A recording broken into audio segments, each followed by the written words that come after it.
Collectorate के अंदर जो मस्जिद बनी हुई है वो अपने आप में पूरी तरह से अवैध है। दूसरा, उस मस्जिद के अंदर नमाज भी पढ़ने के लिए लोग आते होंगे, कौन आ रहा है कौन जा रहा है, तो अति गोपनीय स्थान जिस परिसर के अंदर हो और वहां मस्जिद खड़ी हुई हो, पूरी की पूरी अपने आप में अवैध है। तो ये बताइए, जितनी चिंता मतलब विकास जी आपको है, तो हो सकता है इतनी कॉन्फिडेंशियल चीजों की चिंता तो जिलाधिकारी को भी होगी, सहारनपुर के पुलिस प्रशासन को भी होगी, LIU को भी होगी। जहां भी कोई इस प्रकार की घटना होती है, मस्जिदों का सहारा लिया जाता है, मदरसों का सहारा लिया जाता है। किसी मंदिर में इस प्रकार की कोई गैर कानूनी देश विरोधी कोई घटना नहीं होती किसी एक मंदिर। उत्तर प्रदेश में जहां मस्जिदों के नीचे मंदिर ढूंढने की बात हो रही है, तो वहीं पश्चिम उत्तर प्रदेश के सहारनपुर जिले में कलेक्ट्रेट में बनी एक मस्जिद को हटाए जाने की मांग अब हिंदू नेताओं ने कर दी है। बाकायदा एक वीडियो जारी कर प्रदेश सरकार से मांग की गई है कि कलेक्ट्रेट के अंदर से इस मस्जिद को हटाया जाए। किसने मांग की है और सवाल यह है कि इस दौरान मांग करना कितना जायज है और क्या शासन इस पर कार्रवाई करेगा। इन्हीं तमाम सवालों पर बात करने के लिए विकास त्यागी जी, पूर्व प्रांत संयोजक, बजरंग दल हमारे साथ मौजूद है। त्यागी जी, आपका बहुत बहुत स्वागत। धन्यवाद। तो त्यागी जी, अभी हमने आपका कल एक वीडियो देखा कि आप कह रहे हैं कि कलेक्ट्रेट से जो मस्जिद है उसको हटाया जाए, क्या कारण है इसके पीछे? कलेक्ट्रेट के अंदर जो मस्जिद बनी हुई है वो अपने आप में पूरी तरह से अवैध है। वो अवैध इसलिए है क्योंकि कलेक्ट्रेट के बीचों बीच में मस्जिद होना और जो जिलाधिकारी कार्यालय होता है अपने आप में कॉन्फिडेंशियल ऑफिस होता है, जो कलेक्टर के बैठने का ऑफिस होता है और जो सीधा सीधा प्रदेश के और केंद्र के कई महत्वपूर्ण विभागों से और मंत्रालयों से सीधा सीधा जुड़ा हुआ होता है। बल्कि राष्ट्रपति भी यदि कोई रिपोर्ट जिले के अंदर से मांगते हैं, लेते हैं, तो वो कलेक्टर को देनी होती है। यदि विदेश से भी कोई जानकारी मांगी जाती है तो कलेक्टर के माध्यम से ही उस देश से मांगी जाती है। तो कई अति गोपनीय कार्यालय वो उस कलेक्टर परिसर में ही होते हैं। उसी जिलाधिकारी परिसर के अंदर ये मस्जिद भी है। मस्जिद होना विषय ये नहीं है, विषय ये है कि मस्जिद है और मस्जिद के अंदर कमरे हैं। उन कमरों में बाहर के लोग रहते हैं जिनका किराया मस्जिद लेती है। उस मस्जिद ही के अंदर दूसरे तल पर एक पोस्ट ऑफिस भी है, कई साल से वहां संचालित है, उसका किराया भी मस्जिद पर जाता है। मस्जिद बनी हुई है जिलाधिकारी परिसर में और किराया कौन ले रहा है? मस्जिद ले रही है।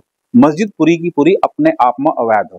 जो उन कमरों के अंदर व्यक्ति रहते हैं, मैंने बताया कि कॉन्फिडेंशियल है, जो बाहर के हैं, कौन है, कहां से आए हैं, अति गोपनीय स्थान पर में लोग रह रहे हैं, उनसे मिलने के लिए कौन आ रहे, उनसे कौन मिलकर जा रहे हैं, ये एक विषय है। दूसरा, उस मस्जिद के अंदर नमाज भी पढ़ने के लिए लोग आते होंगे, कौन आ रहा है कौन जा रहा है, तो अति गोपनीय स्थान जिस परिसर के अंदर हो और वहां मस्जिद खड़ी हुई हो, पूरी की पूरी अपने आप में अवैध है, प्रश्न चिन्ह। इसी के संबंध में मैंने मुख्यमंत्री से मिलकर एक पत्र दिया था। उस पत्र पर कार्रवाई करते हुए जिलाधिकारी सहारनपुर को आदेशित किया है और उसी के संबंध में ये जांच अब ये मस्जिद की हो रही है। तो ये बताइए, जितनी चिंता मतलब विकास जी आपको है, तो हो सकता है इतनी कॉन्फिडेंशियल चीजों की चिंता तो जिलाधिकारी को भी होगी, सहारनपुर के पुलिस प्रशासन को भी होगी, LIU को भी होगी, तो उसकी चिंता प्रशासन नहीं कर रहा है, आप कर रहे हैं?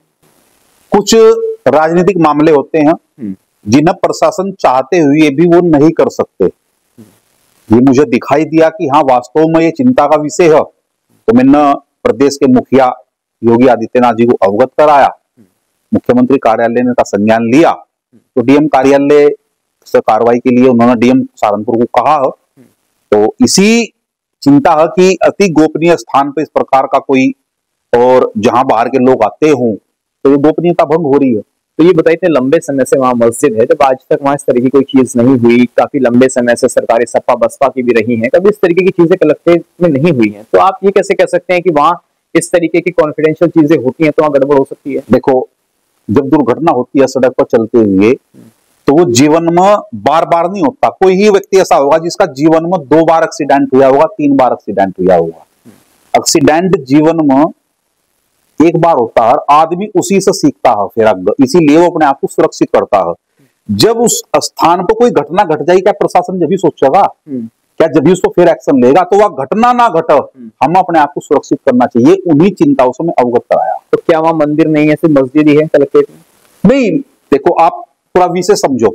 यदि मंदिर भी होगा तो वो भी इस प्रकार इलीगल होगा, अवैध होगा, क्योंकि जहां कलेक्टर बैठते हैं, जहां डीएम बैठते हैं, उसकी दीवार मिली हुई है, उसका कोई बाहर से कोई गेट नहीं है। जो गेट कलेक्टर जिस गेट को जाते हैं, अधिकारी जाते हैं जिलाधिकारी कार्यालय में, वही गेट उसका है।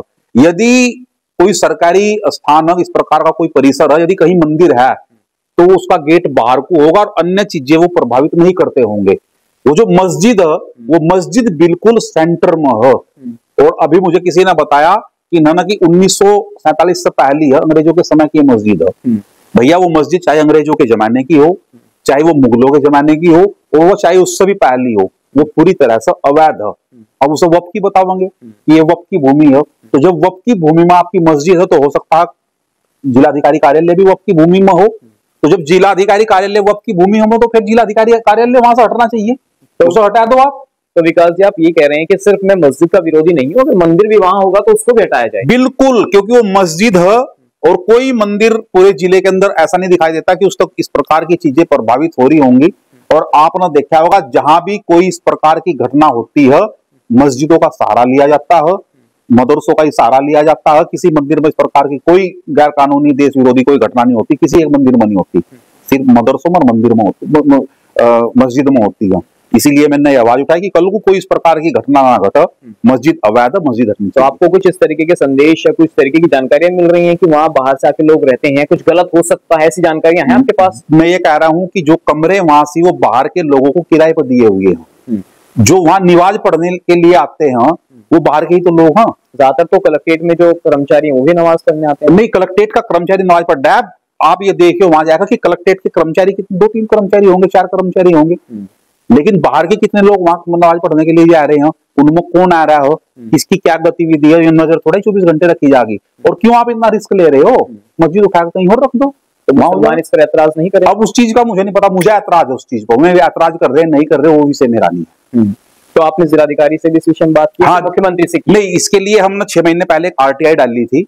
आरटीआई से हमने जवाब मांगा कि जो मस्जिद है कलेक्ट्रेट परिसर में, ये मस्जिद किस भूमि पर है, ये सरकारी भूमि पर है या गैर सरकारी भूमि पर है। इस मस्जिद के अंदर जो कमरे हैं उनका किराया कहाँ जा रहा है, वो सरकार के खाते में जा रहा है, मस्जिद के खाते में जा रहा है। इसके अंदर जो डाकखाना है, ये कब से है, इसका किराया मासिक किराया कितना है, ये किस खाते में जा रहा है। तो उस आरटीआई का हमें गोलमोल जवाब दिया गया, स्पष्ट जवाब नहीं दिया गया। जवाब देने वाला तो आपका शासन ही है उत्तर प्रदेश। नहीं, मेरा मुसलमान तो नहीं। मैं ये कह रहा हूं कि आप मेरा क्यों कह रहे हो, मेरा क्यों कह रहे हो? मैं तो एक संगठन का एक सामाजिक कार्यकर्ता हूं। देखो, शासन प्रशासन सत्ता ये आने जाने वाली चीज होती है, इनका शासन प्रशासन पर किसकी आ रही किसकी जा रही मुझको कोई प्रभाव नहीं पड़ता। मैं तो केवल ये मुद्दा मुझे लगा, ये मुद्दा सीधा सीधा ऐसा गंभीर विषय है कि ये होना चाहिए। इसके लिए मैंने शासन को लिखा तो उन्होंने कार्रवाई के लिए लिखा, यही मेरी मांग थी। अब कार्रवाई प्रशासन को इस पर करनी चाहिए, मेरी ये मांग है।